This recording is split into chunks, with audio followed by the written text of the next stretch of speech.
I have you a television exclusive with regard to that Rochdale by-election, something that, frankly, the Labour Party should have spotted and failed to do so.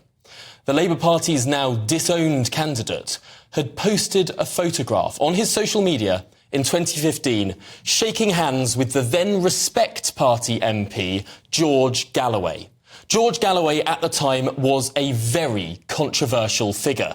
He had defeated Labour in a by-election only a couple of years before this point, and he had defeated the Labour candidates and other candidates, accusing them of lacking Islamic values. It was said at the time that George Galloway ran on a platform of being more Islamic than his Muslim opponents. And here we see this Labour councillor at the time, then became the Labour candidate for this by-election, now disowned by Labour, boasting of his association with George Galloway at a seminar he says was on Say No to Terrorism.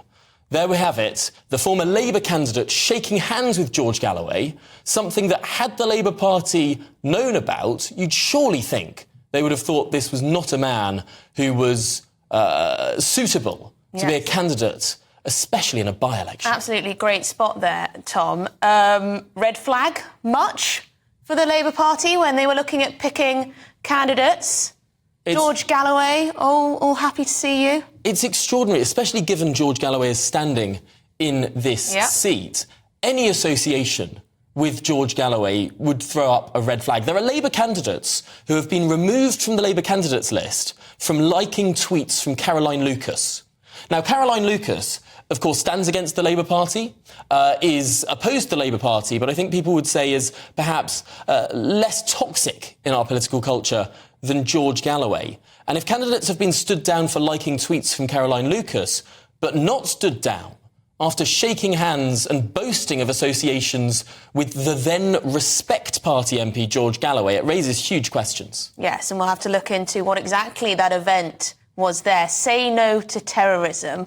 Find out a little bit more about what exactly that event was all about. Let's speak to GB News political correspondent Olivia Utley.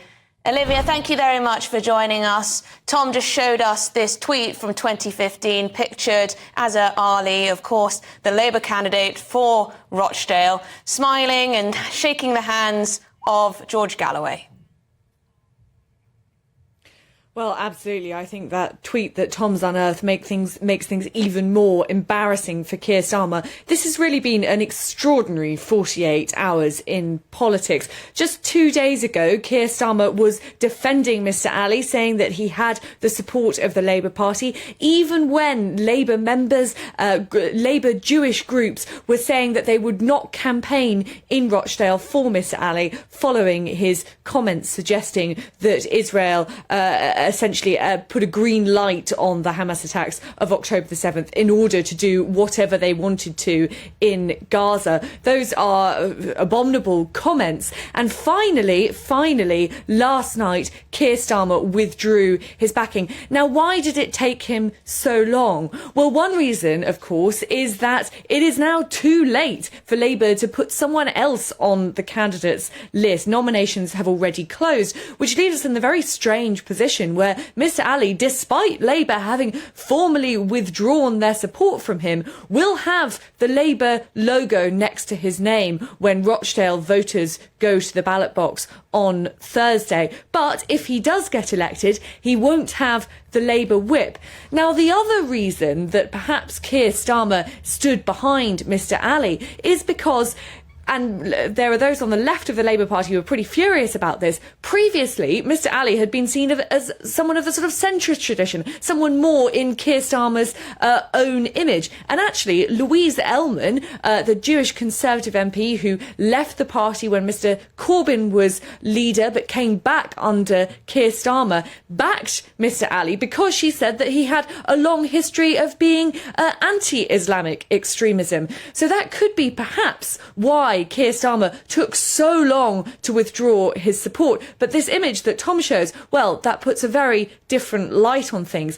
What's so difficult for Labour about this situation, and also, of course, for the people of Rochdale, let's not forget them in all of this, is that because of this mess, the chances are that George Galloway will be handed that seat in Rochdale. Labour have handed over a 9,000-seat majority to someone who is a sectarian, a race baiter, and doesn't really have much of an interest in actually being an MP. He said before that he likes the experience of standing for an MP far more than he likes being an MP. It will ultimately be the people of Rochdale who suffer from all of this, but Keir Starmer too will have his reputation tarnished. It raises enormous questions about the Labour Party's vetting of their own candidates, especially given that George Galloway, in 2015, it was only a couple of years after he defeated Labour in Bradford West. At the time, The Independent wrote about how Mr Galloway shamelessly courted Muslim prejudice in that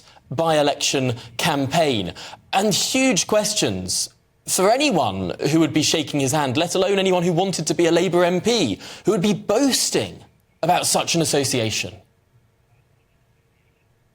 Well, exactly. And as I say, I mean, it is very strange that he did choose to shake George Galloway's hand, because actually, historically, Mr Ali does have a history of speaking out against Islamic extremism. There are those who are suggesting that actually politics in Rochdale has got so toxic that the sort of anti-Semitic comments which Mr Ali made are no longer seen as sort of fringe. That's seen as mainstream, and it is possible that he was deliberately trying to court some votes in Rochdale with those comments. As you say, Tom, it does throw some light on the Labour vetting process, and we have seen this time and time again in British politics. And I should say it's not just the Labour Party who've suffered with this, especially during the 2019 general election. There were quite a lot of Conservative MPs who won their seats unexpectedly and then caused the party some embarrassment. But in those situations, you can sort of understand how it happened. In this case, there was a by-election. Labour had a long time to choose who they wanted to stand as their candidate, and they chose Mr Ali, having to backtrack at the last minute, to great personal embarrassment and, of course, a lot of difficulty for the people of Rochdale. Thanks, Olivia. Olivia Utley, our GB News political correspondent.